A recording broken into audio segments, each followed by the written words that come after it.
నేటి దినమున 39వ కీర్తన ధ్యానం చేసుకుందాం. చదవండమ్మా.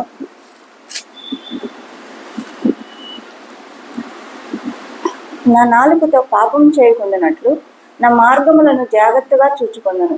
భక్తిహీనులు నా ఎదుటనున్నప్పుడు నా నోటికి చిక్కము ఉంచుకుందని అనుకుంటుని. నేను ఏమీ మాట్లాడక మౌనినైతిని. క్షేమమును గూర్చైనను పలుకక నేను మౌనముగా నుంటిని. అయినను నా విచారం అధికమాయను, నా గుండె నాలో మండుచుండెను. నేను ధ్యానించుచుండగా మంట పుట్టెను. అప్పుడు నేను ఈ మాట నోరారా పలికితిని, యెహోవా, నా అంతం ఎట్లుండునది? నా దినముల ప్రమాణం ఎంతైనది నాకు తెలుపుము. నా ఆయు ఎంత అల్పమైనదో నేను తెలుసుకొనగోరుచున్నాను. నా దినముల పరిమాణం నీవు వెత్తిడంతగా చేసి ఉన్నావు. నీ సన్నిధిని నా ఆయుష్కాలం లేనట్టే ఉన్నది.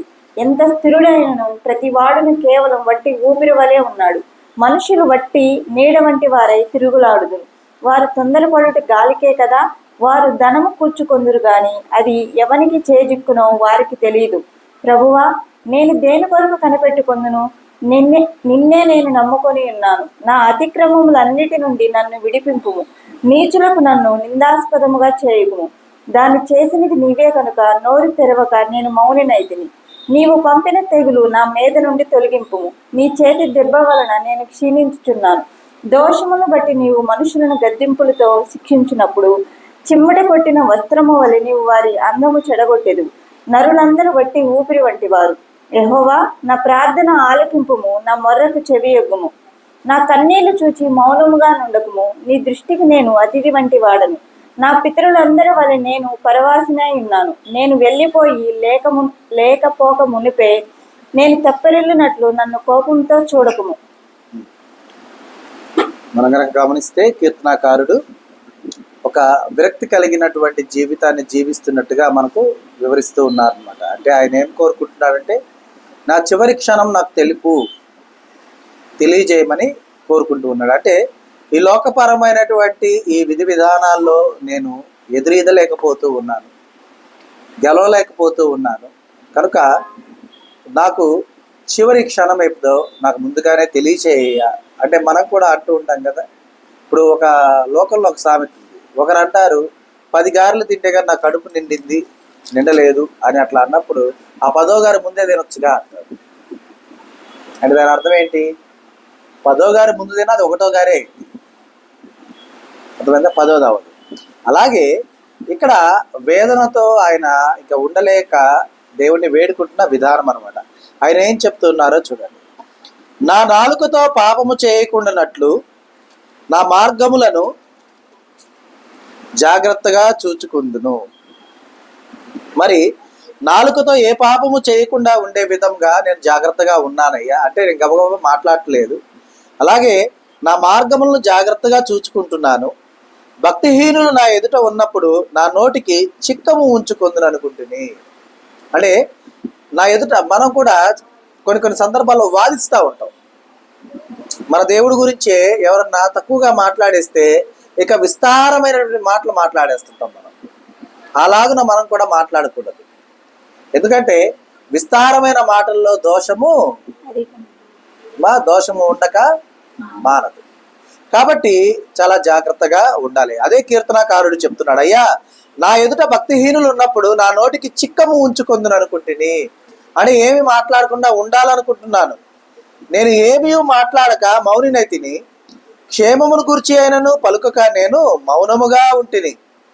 అయినను నా విచారము అధికమాయను. అంటే నా బాధ, నా ఆలోచన విధానము అధికమైపోయింది. నేను ఏమి మాట్లాడట్లేదు, ఏమి అనట్లేదు, ఎవరితో ఏమి కూడా సంభాషించట్లేదు. ఎందుకంటే వారు నా ఎదుట ఉన్నటువంటి వారు భక్తిహీనులై ఉండగా అక్కడ నేను నోటితో కూడా పాపము చేయకుండా ఉండాలని చెప్పేసి నా మార్గమును కూడా నేను చాలా జాగ్రత్తగా చూసుకుంటూ ఉన్నాను. అయినా కూడా, అలా ఉన్నా కూడా నా విచారము అధికమవుతూ ఉన్నది. నా గుండె నాలో మండుచుండెను. నేను ధ్యానించుచుండగా మంట పుట్టాను. అప్పుడు నేను ఈ మాట నోరారా పలికితిని. అంటే ఇప్పటి వరకు ఆయన ఏమంటున్నాడు? ఏ పాపము చేయకుండా ఉండే విధంగా నేను ఎవరి ఎదుట కూడా మాట్లాడట్లేదు, మౌనముగా ఉంటున్నాను. భక్తిహీనులు ఎదురుగా ఉన్నప్పుడు నా నోటికి చిక్కం పెట్టుకుంటున్నాను. అంటే మనం వీటిని చూస్తూ ఉంటాం. ఆ, గేదెలను కానీ అట్లా రోడ్ల మీద తీసుకువెళ్తున్నప్పుడు ఒకటి అవి నోరు తెరిచి ఎక్కడ పెడితే అక్కడ తినకుండా ఒకటి అడ్డుగా పెడతారు. అంటే అదేవిధంగా ఆయన మాట్లాడకుండా ఉండటానికి, నేను త్వరపడి మాట్లాడకుండా ఉండటానికి చిక్కము పెట్టుకుంటానని చెప్తూ ఉన్నాను అనమాట. మరి అలాగ నన్ను నేను జాగ్రత్త చేసుకుంటూ ఉన్నాను, అయినా కూడా నేను ఉండలేక ఒక మాట నోరారా పలకవలసి వచ్చింది, పలుకుతూ ఉన్నాను. ఏంటంటే అది, యెహోవా నా అంతము ఎట్లుండునది అంటే, అయ్యా నా చివరిది, నా అంతం, నా లాస్ట్ మినిట్ ఎలా ఉంటుంది? నా దినముల ప్రమాణము ఎంతైనది నాకు తెలుపు. అంటే ఎన్ని రోజులు, కొలత, లెక్క అనమాట. నా దినాలు ఎన్ని రోజులో నాకు తెలియచేయ్యా. నా ఆయువు ఎంత అల్పమైనదో నేను తెలుసుకొనగోరుచున్నాను. అంటే నా ఆయుష్కాలం ఎంత అల్పము, ఎంత తక్కువో నేను తెలుసుకోవాలనుకుంటున్నాను. అంటే ఎందుకంటే ఎండ్ అడుగుతున్నాడు ఆయన, చివర, లాస్ట్. ఎందుకంటే అమ్మయ్య ఇంతే కదా. మనం కూడా చూడండి, ఇప్పుడు మొన్న ఈ మధ్య 10th క్లాస్ పిల్లలకి, ఇంటర్మీడియట్ ఫస్ట్ ఇయర్ పిల్లలకి ఎగ్జామ్స్ జరిగింది. ఫస్ట్ ఎగ్జామ్ రోజు వాళ్ళకి చాలా భారంగా ఉంటుంది. లాస్ట్ ఎగ్జామ్ డేట్ తెలిసాక ఒక్కొక్క ఎగ్జామ్ గడిచేటప్పుడు ఏమనిపిస్తుంది, పరీక్ష అయిపోగానే అమ్మయ్య ఒకటి అయిపోయింది, ఇంకొంది 5, మరుసటి రోజు అవ్వగానే ఇంకొంది 4, తర్వాత 3, ఇలాగా చివరికి చివరికి చివరికి చివరికి వచ్చి అంటే ఓపిక పడుతూ ఉంటారు అనమాట. ఇంకెన్ని రోజులు నేను వెళ్ళాలి స్కూల్కి అనేటటువంటి విధానంలో వారు సంవత్సర కాలముగా ఆ స్కూల్లో కానీ ఆ కాలేజీలో కానీ గడిపినది ఒక ఎత్తుగా ఉంటుంది. లాస్ట్ నెల చాలా భారంగా, తొందరగా ఎగ్జామ్స్ అయితే బాగుండు, ప్రశాంతంగా రెస్ట్ తీసుకోవాలి, ఊర్లకు వెళ్ళాలి అంటే ఆ లాస్ట్ రోజు ఎప్పుడు వస్తుంది అని ఎదురు చూపులతో చూస్తూ ఉంటారు అనమాట. అలాగే కీర్తనాకారుడు కూడా, అయ్యా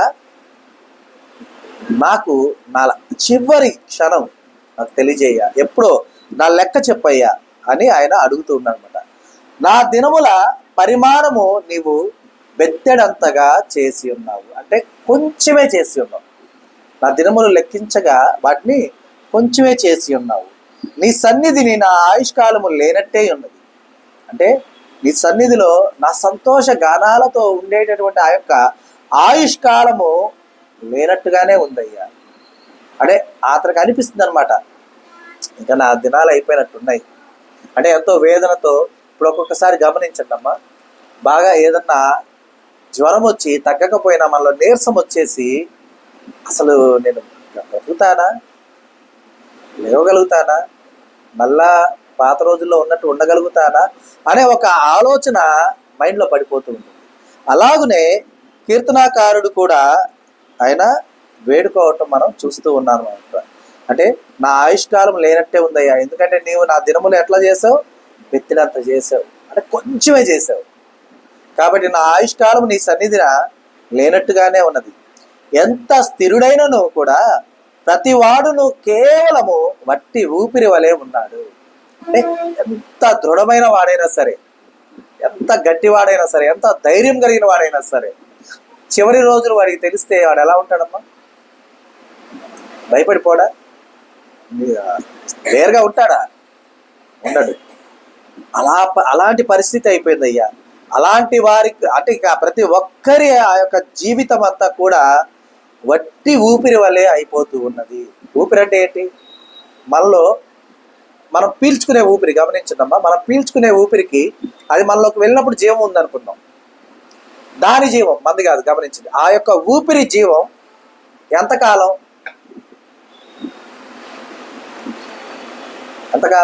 పీలుస్తాం, జీవం వచ్చింది, అది నాకు జీవం వచ్చింది అని సంబరపడే లోపలే నువ్వు బయటికి పోవాలి, అయిపోయింది. మళ్ళీ నువ్వు బయటకు వదిలిందని మళ్ళీ పీలుస్తావా? ఒకవేళ నువ్వు బయటకు వదిలిందని మళ్ళీ పీల్చావు అనుకో, మొత్తం నెక్స్ట్ నువ్వు ఉండవు. ఉంటావా? ఉండవు. ఎందుకంటే మనం వదిలేది ఏంటిది? Carbon dioxide. మనం ఆక్సిజన్ తీసుకుంటాం, ఆక్సిజన్ మన లోపలికి వెళ్ళిన తర్వాత ఏమైంది? రూపాంతరం చెంది కార్బన్ డైఆక్సైడ్గా బయటకు వచ్చేస్తుంది. అంటే ప్రాణవాయువుని తీసుకొని, ప్రాణాన్ని తీసుకొని వాయువుని వదిలేస్తున్నాం, అంటే దాని లోపల మనం చంపేస్తున్నాం. అవునా? సో అలాగే ప్రతి ఒక్క స్థిరుడైన వాడు కూడా ఇలాంటి పరిస్థితులు ఉంటే కనుక వాడు కేవలం ఊపిరి వంటి వాడే. అలాగే మనుషులు వట్టి నీడ వంటి వారే తిరుగులాడుదురు. వారు తొందరపడుట గాలికే కదా. వారు ధనము కూర్చుకొందురు కానీ అది ఎవరికి చేజిక్కునో వారికి తెలియదు. మరి చూడమ్మా, మనుషులు కూడా ఎలాంటి వారు అంటున్నారు కీర్తనాకారుడు? వట్టి నీడ వంటి వారై తిరుగులాడుదురు. అంతే కదా. ఇప్పుడు సడన్గా మరణించినటువంటి వారిని చూస్తే కనుక నిన్నటి రోజున వాళ్ళు బ్రతుకుంటారు, ఈ రోజున లేకపోతారు. అంటే నీడ ఏ రీతిగా అయితే కనుమరుగైపోతూ ఉంటుందో అలాగే ఉంటుంది. అసలు ఒక్కొక్కసారి నిజంగా వాళ్ళు లేరా, మరణించారా అనేటటువంటి వాస్తవాన్ని కూడా డైజెస్ట్ చేసుకోలేము. ఎందుకంటే నిన్న మొన్నటిదాకా మనతో చక్కగా సంతోషంగా చలాకీగా నవ్వుతా తిడుతా లేకపోతే ఏదో చిన్న చిన్న గిల్లి కజ్జాలు చేస్తానో ఉన్నటువంటి వారు సడన్గా వెళ్ళిపోతే వారు లేరు అన్నటువంటి ఆ యొక్క విధానాన్ని జీర్ణించుకోవడం చాలా కష్టం. అదే విధంగా ఉంటుంది అని చెప్పేసి కీర్తనాకారుడు అంటూ ఉన్నాడు అనమాట. మనుషులు వట్టి నీడ వంటి వారై తిరుగులాడుదురు, వారు తొందరపడుట గాలికే కదా. అంటే అర్థమైంది, వృధా కదా. ప్రతి ఒక్కరూ తొందరపడతారు. తొందరపడని నరుడు అంటూ ఎవరు కూడా లేరు. మేము తొందరపడం అనేవారు ఎవరు ఉన్నారు ఇక్కడ? ఉన్నారా? లేరు. ఎందుకంటే తొందరపడటం అనేది మనకు అసలు అంటే అది అంటారు కదా, వెనతో పెట్టిన విద్య. అర్థమవుతుందా? కాబట్టి అదే అంటున్నాడు, వారు తొందరపడట గాలికే కదా. అంటే వేస్ట్ అంటున్నాడు, వృధా కదా. తొందరపడటం ఎందుకు? మౌని అయి లేకపోతే నిదానించి ఎదుటివారు చెబుతున్నదేదో ఎదుటివారు చేస్తున్నదేదో పూర్తిగా చూసి, ఒక్కొక్కసారి ఇలాంటి విషయాల్లోనే మనం అవమానం పొందుతూ ఉంటాం. వారు చెప్పేది పూర్తిగా వినకుండా తొందరపడి మాట అనేస్తాం. కానీ తర్వాత వారు పూర్తి చేసిన తర్వాత అప్పుడు మనం రియలైజ్ అవుతాం, అయ్యో ఒక్క తొందరపడ్డాని అనేటటువంటి ఆలోచన వస్తూ ఉంటుందన్నమాట. కానీ తొందరపడటం ఎందుకు, అలాంటి ఆలోచన తెచ్చుకోవడం ఎందుకు గమనించాలి. వారు ధనము కూర్చుకొందురు కానీ అది ఎవరికి చేజిక్కునో వారికి తెలియదు. ఇప్పుడు మనం ఈ మాటను కనుక మనం గమనించాలంటే, మనకు రైల్వే స్టేషన్ సెంటర్లో ఏబిఎం గ్రౌండ్కి ఎదురుగా ఒక సత్రం ఉండేది, ఇప్పుడు లేదది. అయ్యన్న శెట్టి సత్రం అని ఉంటుంది. మరి ఎంతమందికి తెలుసు అది? మా ఏబిఎం రైల్వే స్టేషన్ రోడ్డు ఉంది కదా, ఏబిఎంకి ఎదురుగా ఉంటుంది. పెద్ద స్థలంలో పెద్ద బిల్డింగ్. అయ్యన్న శెట్టి గారు అని చెప్పేసి ఆయన జమీందారీ వంశస్థుడు. చాలా ఊర్లలో అలాగా అంటే బాటసార్లు అప్పుడంతా కాలినడక కదమ్మా, అట్లా కాలినడకన వెళ్ళే వాళ్ళ కోసం వసతి ఏర్పాటు చేసేవారు వాళ్ళు. ఆ సత్రాలు పెట్టి వారికి అట్లా భోజన సదుపాయాలు ఏర్పాటు చేస్తూ ఉండేవాళ్ళు అనమాట. సో అది కాలక్రమేణా ఇప్పుడు ఎవరు సొంతం అయిపోయింది. ఇప్పుడు దాన్ని ఎవరు ఆక్రమించుకున్నారో, ఎవరు అందులో ఇల్లు కట్టుకున్నారో, ఎవరు అందులో వ్యాపార స్థలాలుగా చేసుకున్నారో అది ఎవరికి తెలియదు. తెలుసా? తెలియదు. అంటే వారి యొక్క సంపాదన ఏమైపోయింది, వారి యొక్క ధనము, వారు కూర్చుకున్న ధనము ఎవరికి చేజిక్కింది ఇప్పుడు? అంటే అంత తొందరపడటం, అంత కష్టపడటం, అంత ప్రయాసపడటం కూడా అంత వ్యర్థము అని చెప్పేసి కీర్తనాకారుడు వివరిస్తూ ఉన్నాడు అనమాట. చూడమ్మా, ప్రభువా నేను దేని కొరకు కనిపెట్టుకొందును, నిన్నే నేను నమ్ముకొని ఉన్నాను. నా అతిక్రమాలన్నింటి నుండి నన్ను విడిపింపు, నీచులకు నన్ను నిందాస్పదముగా చేయకు. అయ్యా నేను దేనికోసం కనిపెట్టుకోవాలి? ఇంకేముంది నా దగ్గర? ఏ సంతోషం ఉంది, ఏ ఆనందం ఉంది? దేని కొరకు నేను ఎదురు చూడాలా? అవకాశం లేదు కదా. కానీ నేను నిన్నే నమ్ముకొని ఉన్నాను. నా అతిక్రమములన్నింటి నుండి నన్ను విడిపించయ్యా. అయ్యా నేను చేస్తున్నాను అతిక్రమాలు, నన్ను క్షమించు. నా మీద మోపబడినటువంటి సమస్త నేరములు తీసివేయి. అయితే నీచులకు నన్ను నిందాస్పదముగా చేయొద్దయ్యా. నా మీద ఉన్నటువంటి ఆ అతిక్రమాలన్నిటినీ కూడా తీసివేసి నన్ను అంటే నా పాపం అంతా కూడా పరిహరించు దేవా అని వేడుకుంటూ ఉన్నాను అనమాట. దాన్ని చేసినది నీవే కనుక నోరు తెరవక నేను మౌనినైతిని. మరి ఈ యొక్క విధానం అంతా కూడా నీ వల్లనే జరుగుతున్నది కాబట్టి నేను నోరు తెరవక మౌనినయ్యానయ్యా. కనుక నా అతిక్రమాలు తీసివేశావు, నా యొక్క నిందని తీసివేశావు, అందుకే నేను మౌనినయ్యా. నీవు పంపిన తెగులు నా మీద నుండి తొలగింపు, నీ చేతి దెబ్బ వలన నేను క్షీణించుతున్నాను. అయ్యా నా అతిక్రమాల వలన కలిగినటువంటి ఈ యొక్క తెగులు, నాకు వచ్చినటువంటి తెగుల్ని తీసివేయి దేవా. తీసివేసి నీ చేతి దెబ్బ వలన నేను క్షీణించుచూ ఉన్నాను కనుక నన్ను రక్షించు ప్రభువా అని వేడుకుంటున్నాను అన్నమాట. అంటే ఇక్కడ మనం గమనించాల్సింది ఏంటంటే, ఒక్కొక్క విధానంలో మనం చేస్తున్నటువంటి అతిక్రమాల వలన మనం పొందవలసినటువంటి కొన్ని విధానాలు మనం పొందక మానం. మరి అలాంటివి మనం పొందినప్పుడు వాటి నుండి దేవుణ్ణి వేడుకోవాల్సిన వారుగా ఉన్నాం మనం. ఎందుకంటే గడిచిన దినముల్లో కలిగినటువంటి సమస్త దోషములు దేవుడు పరిహరించడానికి సిద్ధంగా ఉండి ఉండగా మనం మాత్రం నోరు తెరిచి ఆయన అడిగేవారుగా ఉండం. అర్థమైందా?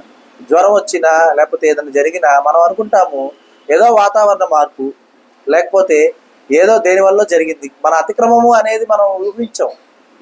ఎందుకంటే గమనించాలి, ఏ తెగులు నీ గుడారాన్ని సమీపించనీయను అని చెప్పిన దేవుడు ఒక తెగులు మన గుడారానికి వచ్చింది అంటే దానికి ఆజ్ఞ ఇచ్చింది ఎవరు? లేదంటే అనుమతి ఇచ్చింది ఎవరు? దేవుడే కదా. ఆ అనుమతి ఇచ్చాడు అంటే ఒకటి నిన్ను పరీక్షించడానికైనా అయి ఉండాలి, లేదంటే నీ మీద మోపబడినటువంటి నేరమును తీసివేయడానికైనా అయి ఉండాలి. కనుక ఈ రెండిట్లో ఏదైనా సరే మన క్షేమానికే అయి ఉన్నది. కాబట్టి మనకు వచ్చిన జ్వరాన్ని తీసేయనో మనకు వచ్చినటువంటి ఇబ్బందిని తీసేయనో కాదు అడగాల్సింది. అంతటి జ్వరమైన అంటే అంతటి రోగమైనా సరే, అంతటి వ్యాధి అయినా సరే, అంతటి బాధ అయినా సరే దాన్ని నేను అనుభవించాలి అని నీవు అనుమతి ఇచ్చావు. అందుకు నేను అనుభవించడానికి సిద్ధంగానే ఉంటానయ్యా. అయితే దానిని అనుభవిస్తున్న ఆ సమయంలో నిన్ను ఆరాధించుటకు నాకు అవకాశం ఇవ్వు. అంటే దానివల్ల కలిగేటటువంటి ఆ బాధ నిన్ను ఆరాధించనీయకుండా చేసే విధంగా ఉండనీయద్దు. నిన్ను స్తుతించేటటువంటి ఓపిక ఇవ్వు, నిన్ను మహింపరుచుకునే ఓపిక ఇవ్వు, నిన్ను ఆరాధించుకునే ఓపిక చాలు. అంతేకాని దానివల్ల కలిగేటటువంటి ఆ ఇబ్బందిని నా నుండి తీసివేయద్దు. ఎందుకంటే అది నీ అనుమతి లేనిదే నా యొద్దకు రాదు.